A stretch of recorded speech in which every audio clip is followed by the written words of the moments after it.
ಕನಸು ಕಂಡಿದ್ದು ಕನ್ನಡದಲ್ಲಿ, ನನ್ನ ಸಾಗಿಸಿದ್ದು ವಿಶ್ವ ಮಟ್ಟದಲ್ಲಿ.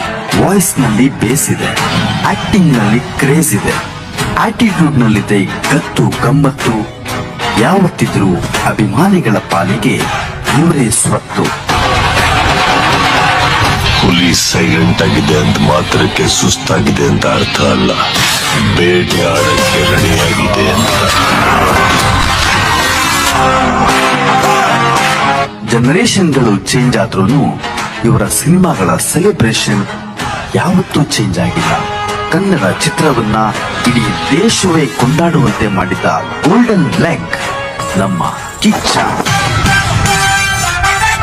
ಕಟೌಟ್ ನೋಡಿ ಕೆಲವೊಮ್ಮೆ ಕೆಲವನ್ನ ನಂಬೇಕಾಗತ್ತೆ.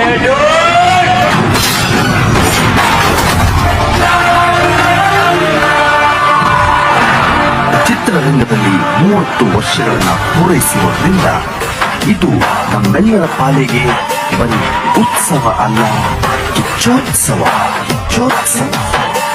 Single share waiting.